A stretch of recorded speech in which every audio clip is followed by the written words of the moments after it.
Doobie and the bald spot in the motherfucking morning. Hello, and welcome to another exciting episode of Doobie and the Bald Spot in the morning. I'm Evan Dubois. Don't call me Doobie. It's just for the title. And I am Eddie McGinty, a.k.a. the Bald Spot.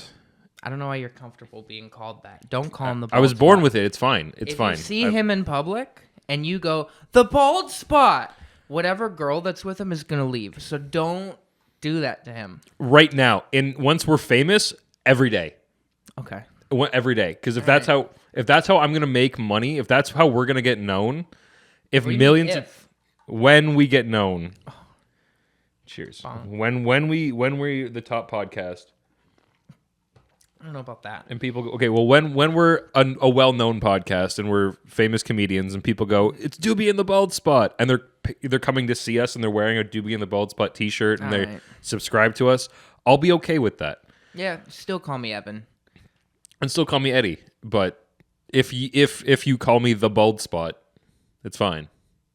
I won't be mad at you. When people see Bert Kreischer and Tom Segura, I bet they're pissed if people ever come up and go, "Whoa, it's two bears."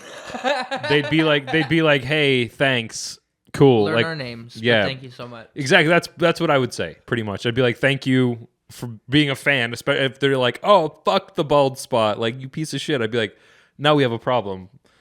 But if they're like, "Hey, it's the Bald Spot, holy shit, that's so cool," I'd be like, "Thanks, it's Eddie," but yeah, cool. Like, I would still be appreciative of the. Mm-hmm. Of the thing. It'd be like when the guy came up to you at Home Depot. If he was like, Doobie, what's up, man? Holy shit, I saw you live. You'd be like, thanks, man. By the way, my name is Evan. Nice to meet you. Like, officially. Like, you would say, you know what I mean? Like, you would do that, but... I probably wouldn't. Because if he was like, Doobie, and I was like, thanks, man. My name's Evan, by the way. He's like, I know. Mm-hmm. Yeah, actually, yeah. If they're if they're a fan, they would know. That's true. That's very true. Yep. Yeah, let's see. Doobie and the Bald Spot. I think we need a logo, I think. Yeah, I put this behind me today. Thought maybe we could talk about the process of writing an album. Yeah, definitely, because you're working on your second album right now. Yes, sir. So with the... Don't listen to the first one. This is the first one. Yeah, listen to the first one. So do you want to... Don't. This is the first one. Mm-hmm. First one doesn't exist. The one that's right behind you? Buy it. But it doesn't exist. One that's buy it and then don't listen to it. The one that's literally right behind you? Buy it to support me. In front of Bo Burnham's album. It's the one that's... It's the one... This album doesn't exist right here. This one. That's a fun album title. This album doesn't exist? Yeah. You can have that, actually, if you want for this one. Yeah, that's fun. All right, there you go. Okay. All right, so I figured plop her right here. All right. They can't see the whole thing, but... They'll get it. I'll get it. Yep. So when you're writing an album, especially with this one, where did your focus start? So some comics, like Mike Birbiglia, they write like one show off of one story. Mm-hmm. And then the other stories they tell in that show are tangents to help get across the point they're trying to get across through the main story. Okay. My set is a lot more sporadic. I'm trying to go for like a one-man variety show kind of thing. Okay. Like I want there to be I want to do everything in it. Mm-hmm. And because I'm doing that, it's very hard to stay on a central theme. So my stuff is very much like I'm flipping between different things that bother me. Yep. So when I'm building an album, I start with singular bits. You know what I mean? Mm-hmm. Like if there's a bit that I really like that I feel like has a message that I think is strong as well. Yeah. That's when it goes up on this board. If you, I can't even fit the whole thing. If you look, we have the joke title, and then in the corner of each we have how long the bit is. And we also have the main idea of each bit closest to it. And then in the middle here, we have new tags that I haven't tried yet that I'm waiting to try. as you can see, most of them have been erased out because I tried the tags. Yeah. Which is what you're supposed to do. In the bottom corner here. Oh, what's your coffee? Oh, thank you. No worries.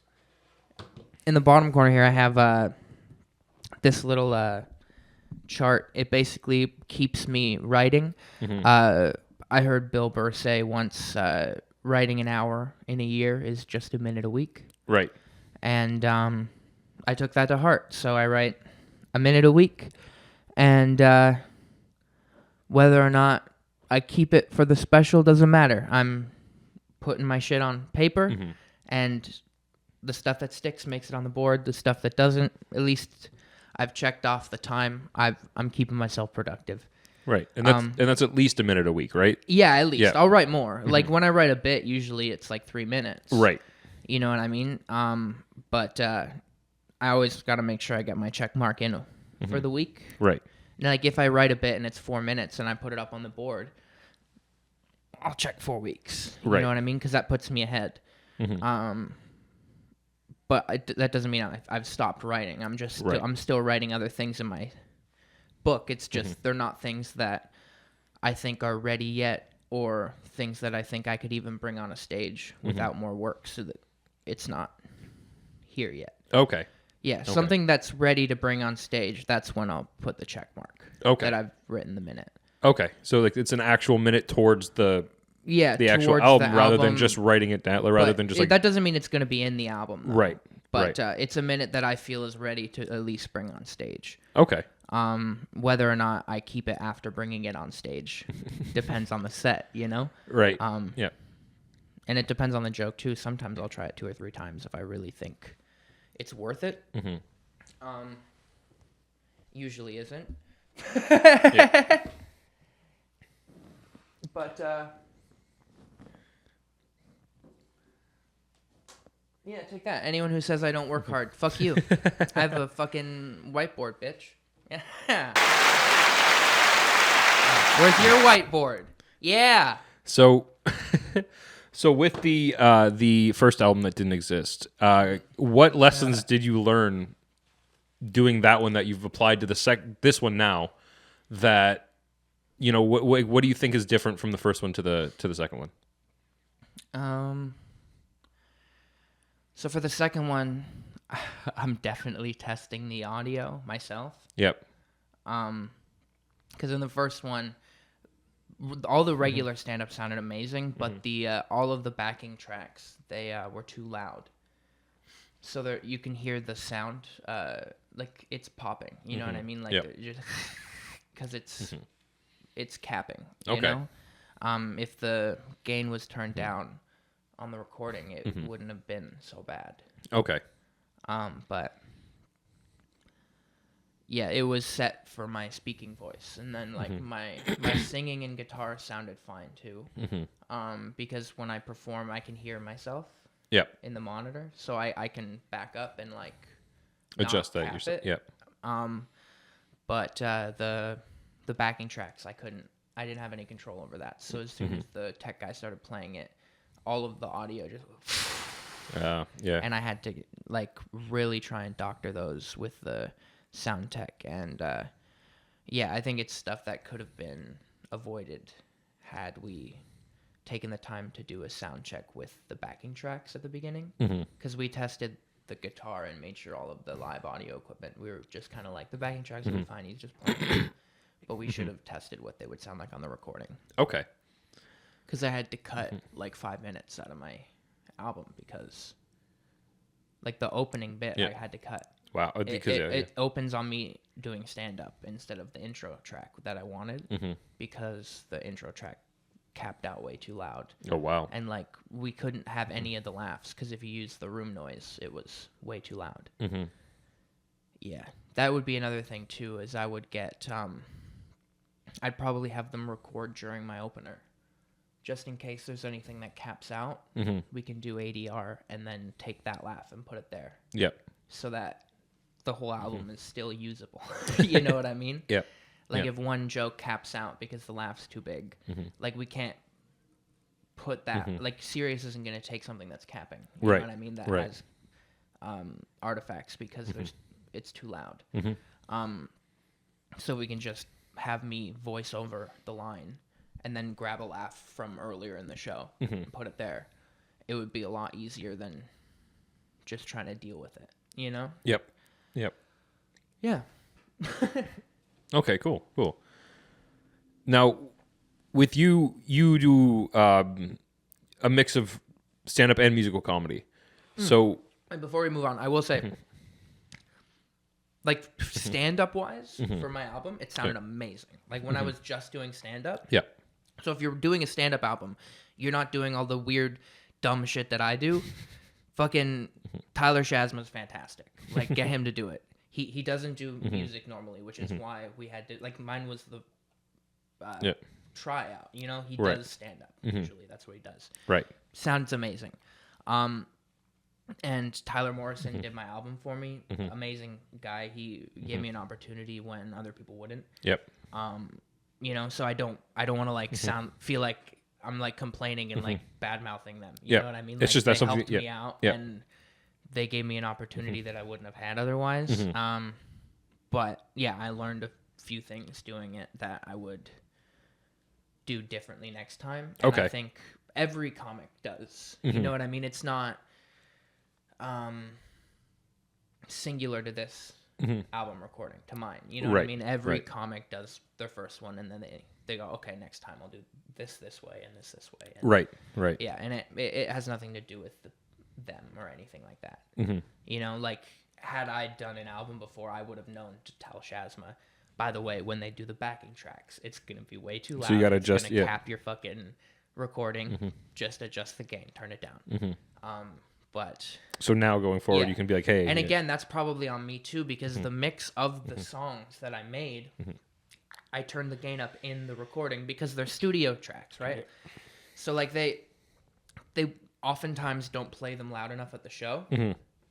So what I did was I fucking cranked it so that when they play it too quiet, it's loud enough. Okay. Because if it's too loud, they can just turn it down. If it's too quiet, they're not going to turn it up for me. It's going to be shit the whole time. So that's also probably why they capped, because he just hit play, the tech guy, and then didn't turn it down at all. Yep. To adjust for the levels and just let them play too loud. Fair enough. Yeah. You know? Yeah. Yeah. And that's the other thing too, is the lighting. I did 2 recordings of my album taping. Yep. The first one, the songs and stuff and the backing tracks, they work so much better when you're able to like adjust the lighting to like work with the sound cues and stuff. Yep. And we did, and Ian ran the lights in the second show, so that like in the Bully song, the lights switch between the 2 characters and like stuff like that. But I think being able to do more of that stuff in the second album would be really cool. More visual, more lights and stuff. Yeah, like if it's there, like I want to use it. You know what I mean? Exactly. Okay. No, it's awesome. Not to the extent Bo does. Like I don't want my show to feel like a theater show. I still want to do it in clubs. But like a blue and a red light, you know what I mean? Here and there. Like it adds so much, and it's not that difficult to add. Yeah, I don't want like fucking beams pointing everywhere behind me and moving to my music. I'm not too like, I don't need flames, you know? Yeah. Be cool though. I did a show one time at the Bar Cathedral, and it was they have a steam thing, and I didn't know. Yeah. And I like they I guess they do it when it's like people are like killing. Like if someone gets a really big pop, they'll shoot the steam up. Yep. And the first couple comics, I guess, didn't do very well because I hadn't seen the steam yet, right? So then I went up, and I'm doing my first song, and I get a really big pop, and then the steam shoots up, and I go, the fucking shit. That's really funny. Yep. And then they did it like 3 or 4 more times in my 5-minute set I was doing in Nice. that show. Okay. But Like, did a pipe break Fucking with the? scared the shit out of me, man. Like, cause no one told me. No one told me there was gonna be explosion right in front of me. Yeah. So I was performing and I got a big laugh and I was like, yeah, that one did.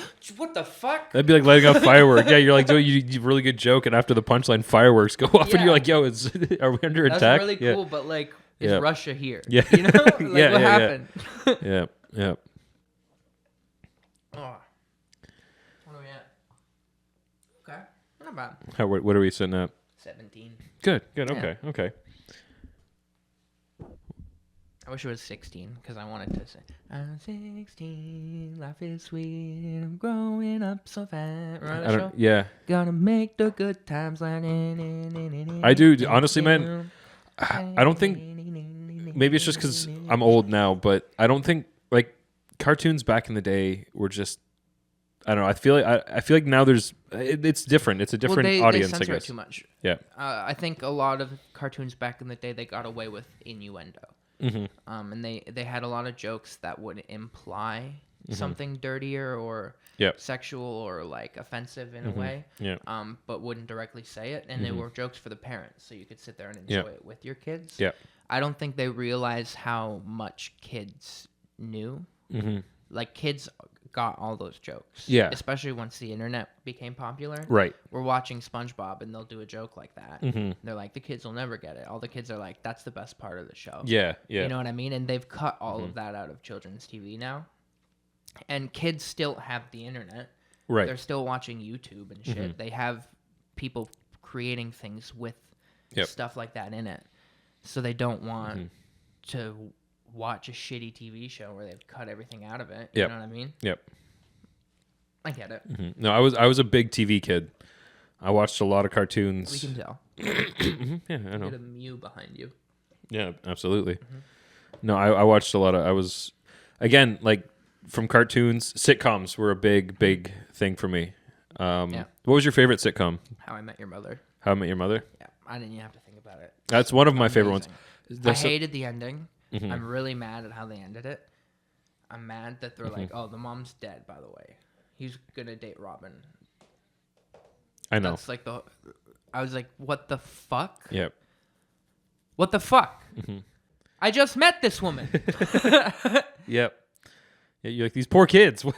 Yeah. What the fuck? Yeah. Yeah. It pissed me off so much. But that's the thing, though. That's universally felt, though. Everybody feels that. Nobody's like, "Hey, that was a really good end." Yeah. Like, I will it's say like Lost. they did a teaser for the final season that made me laugh so much when it came out. It was David Henry and what's the girl's name?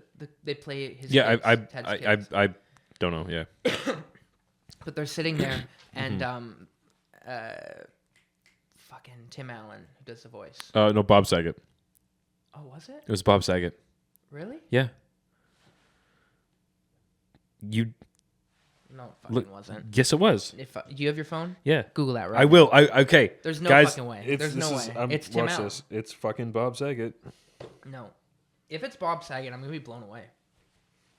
There, now you don't have to be embarrassed about your album fuck up. Well, strap yourself in, buddy, because.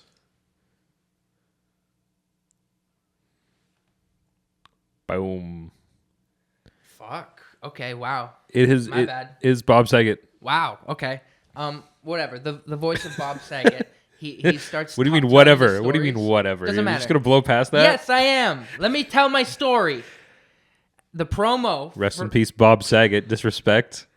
All right, sorry. Go on. The promo. Go on. Promo. He starts telling the story again. Yep. And the kids just start. Who freaking out. starts telling the story? Bob Saget. All right. Okay. Continue. Sorry. And the kids start freaking out. They're like, Yep. just get to the fucking point. We've been sitting on the couch for 9 fucking years. We missed college. And it's so funny. Because it's exactly what the fans of the show were feeling at that point. Because everyone was like, we've been, like, it's, because every year, 2005, 2006, 2007, that was the year it came out. Yep. And it had been 8 fucking years, and everyone's like, just end the show. Tell us what's gonna happen. And they got that through the kids sitting on the couch. Yeah. That like they've been stuck there the whole time with us. Yep. So funny. Oh man, no, like that was a classic. I don't. Does Brooklyn Nine-Nine count as a sitcom?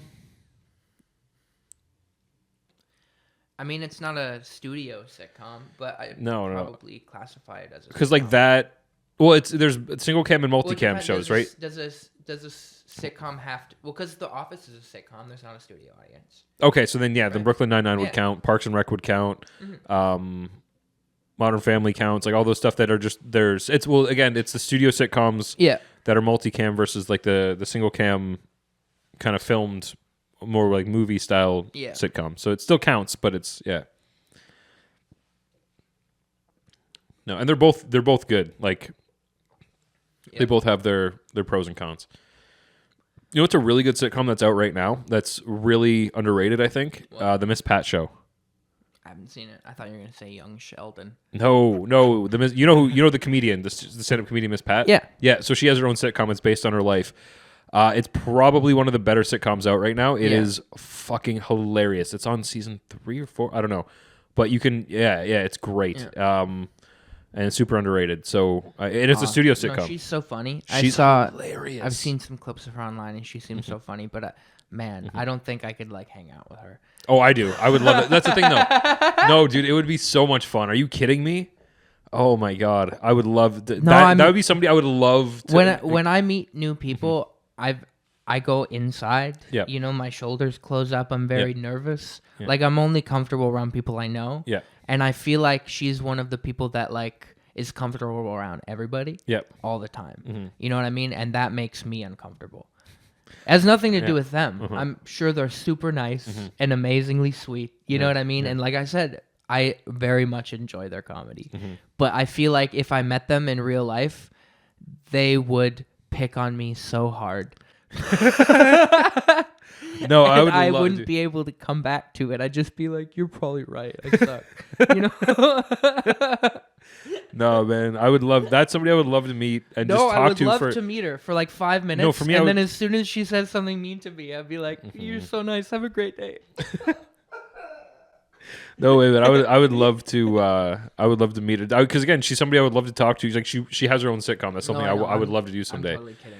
I would love to have my own show some days, and her stand up is amazing. So just to be able to sit there and like have a beer with her and like chat with her, dude. Can you imagine opening up for somebody like Miss Pat? Oh, that'd be so cool. That'd be so fun. Yeah. That'd be so fun. Yeah. Yeah. Check out the Miss Pat show. You got some hair on your mic? Yeah. I feel the same. Like I love Eric Andre, but like I don't know if I'd want to meet him. Oh, I would. Again, that's the thing. It depends on the context. Like if you meet him when he's chill, I feel like that'd be really cool. Well, but like sometimes he's like crazy, and Well, I don't know if I can. It might be different because Like it scares me. if we're meeting him as a fan or if we're meeting him as a comedian. Like if that's the thing. There's a different. I think like if we're like in a group of other comedians and we're like like we're getting up there and we do a show and we're opening up for somebody that he knows and he's there. Like I feel like he'd be normal. Because that's a lot of, but if we're meeting him as a fan, he'd have his persona on it. And he'd act wild. So I feel like it'd be a different. That makes sense. It'd be a different context. So that's why I feel like meeting certain people. And again, if you're meeting comedians, like you're talking about this, like you're gonna like I love Robin Williams, but like it's one of those personalities that's almost like when I say like I would be afraid to meet them, I mean like they're just like too big of a personality. You know what I mean? Yeah. Like it's. I want to watch it. Like I want to be an audience member to the personality. Right. I feel like interacting with it would make me way too anxious. Okay. Like them firing off something every 5 seconds, I'd be in awe and insecure. Okay. You know what I mean? All right. Yeah. Okay. Yeah. Trying to be honest. Nice. It's a heartfelt episode. What are we at? How much time we got? 25. Let's 25? do the... You want to do some music? Yeah, let's do it. All right. Everything's recording, right? Oh, yeah. Okay. All right. I just unmuted the... The guitar's recording? Yes. All right.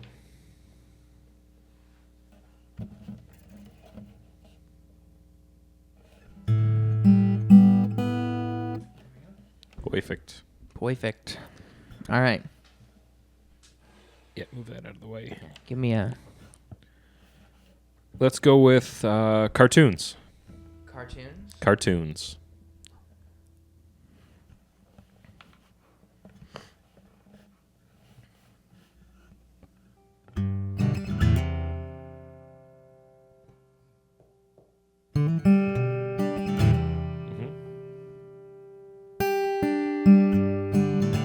Matchbox 20 cover.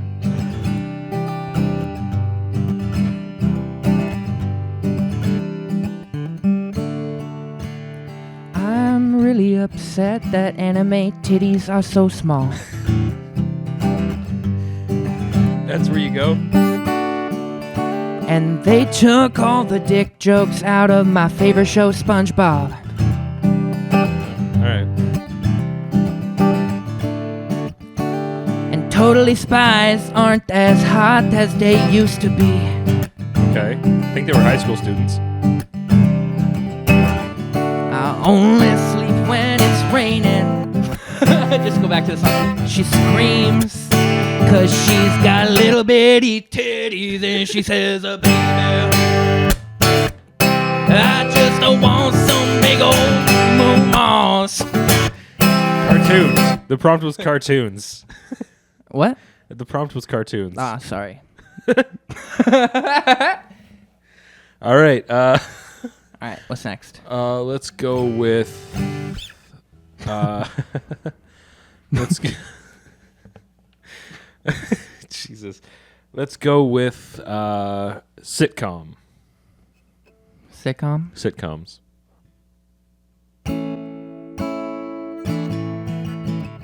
This is a Blind Melon cover.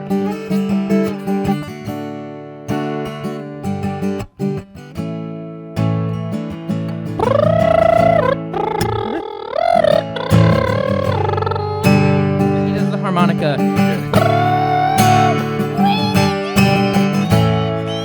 I can't go that high. What was the prompt? Sitcoms. Sitcoms. All the wives are beautiful dames, and then they date a fat guy like Kevin James. Yep. Those poor goddamn women, how do they do it? Filming kissing scenes. And oh, his forehead's sweaty, and he smells like mac and cheese. He'll say, I'm out of breath. Those were too many steps to the bedroom. And then he dies. What do you think? I think that was beautiful. Yeah? Yep. Thank The Homer. you. We're really close to the end. I think we should probably cap it. Yeah. All right. Anything you wanna say goodbye on? Doobie and the Bald Spot.